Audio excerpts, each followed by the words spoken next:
एक आदमी जिसको पूर्व सैनिक हो, थोड़ा नेता भी है, वो मार्केटिंग वाले को भाव दे सकता है क्या? वो तो ऐसे देखते हो मार्केटिंग वाला जीव जंतु के तरीके कहां से आया। और ये भी पूछ लेते हैं भाई टाई वाई बांधे हो, बारात में जाना है क्या? पूछते हैं। उस आदमी ने 6 महीने हमारे घर के चक्कर लगाया। वह आता अपनी बात करता, वह आता अपने प्रोडक्ट की बात करता, वह आता पिछली मीटिंग में कितने लोग सफल हुए हैं उनकी गिनती बताता, और हम कोई ना कोई बहाना बनाकर टाल जाते थे।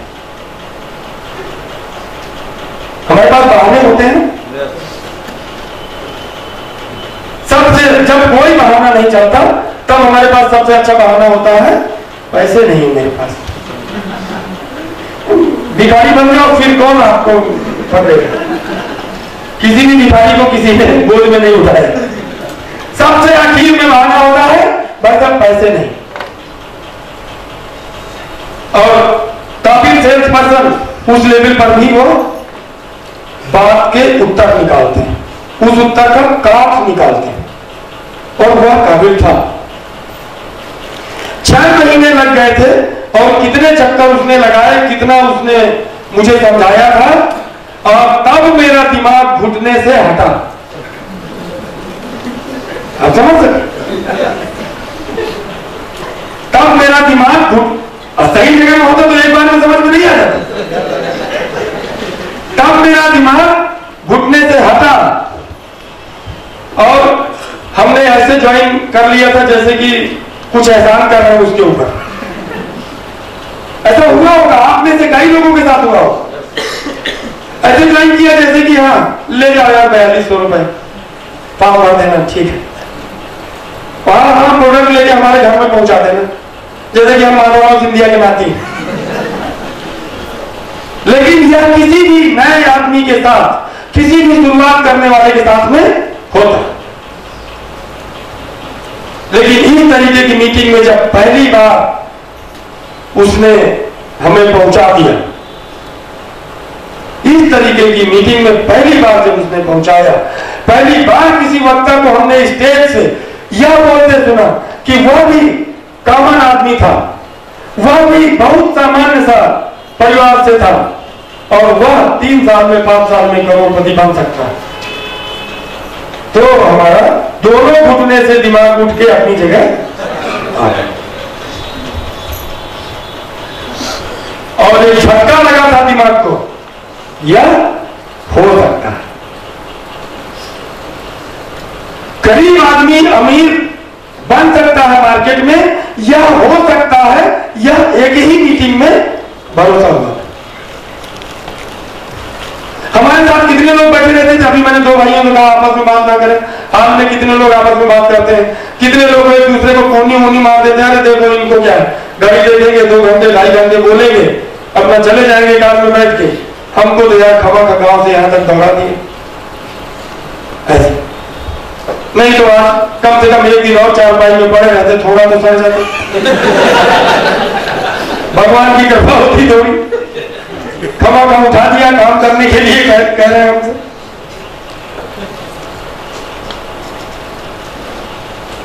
मैं वापस उस बात को जोड़ रहा हूं, ए मांगने की जरूरत नहीं है, बी मांगने की जरूरत नहीं है, पावर बैंक मांगने की जरूरत नहीं है। भले किसी को बात करने में, मोटिवेट करने में, जोड़ने में 6 महीना लग जाए, लेकिन फिर वो जो साथ में आएगा वो लाल सिंह के जैसे आदमी आएगा।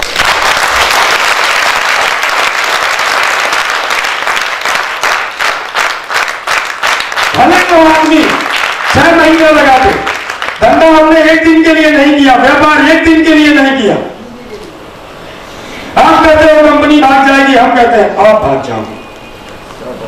आप कहते हो फलानी कंपनी भाग गई, हम 10 जिले के 50 लीडर के नाम ले सकते हैं, मंच में खड़े होकर आए थे, फॉर्म भरे थे, अब दिखाई नहीं देते।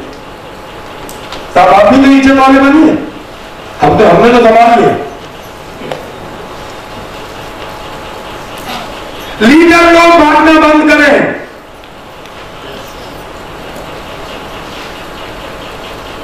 किसी किसी भी किसी मीटिंग में ये बात उठाए, सर कंपनी तो ठीक है, लीडर भाग जाते हैं, इनका क्या करें?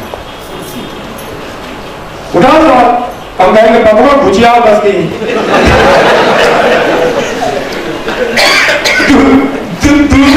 दूसरी मीटिंग में या तो आए तो कभी भागे ना, जन्म जन्म के लिए आ जाए, और या तो वो मीटिंग और कंपनी के नाम से डरे।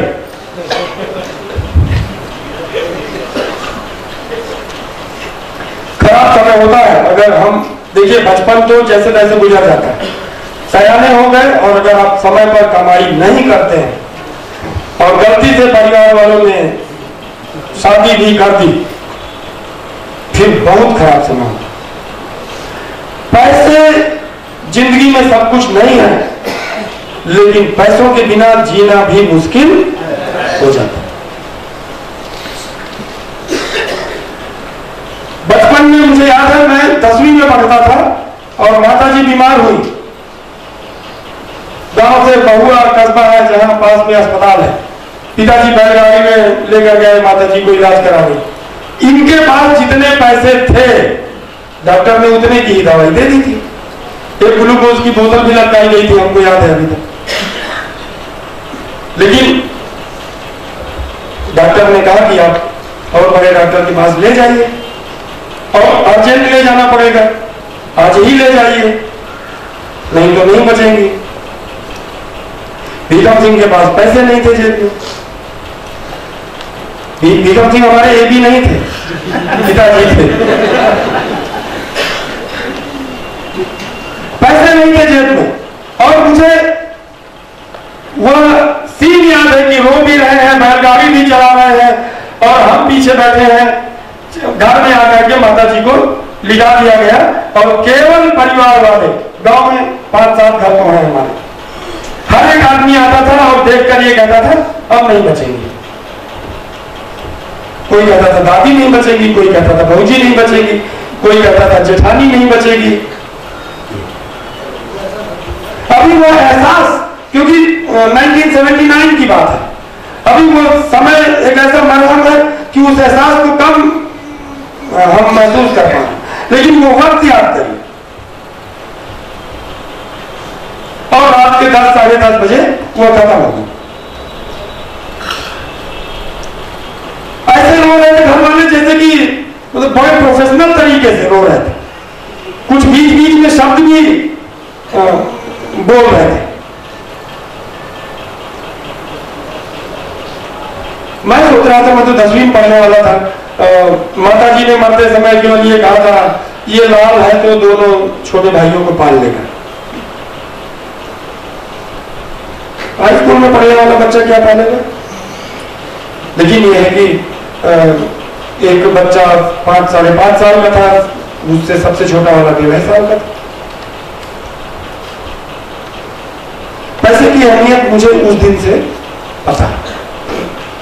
देखिए, आप अपने परिवारजन का पूरा इलाज कराइए।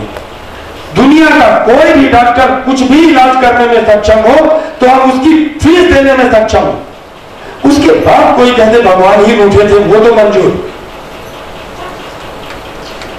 लेकिन मैं निजी तौर से उस समय तो बहुत छोटा था, लेकिन अपने पिताजी को देखकर मुझे लगता था कि इनको जिंदा रहने का कोई हक नहीं होना चाहिए अगर ये अपनी पत्नी का इलाज नहीं करा सकते।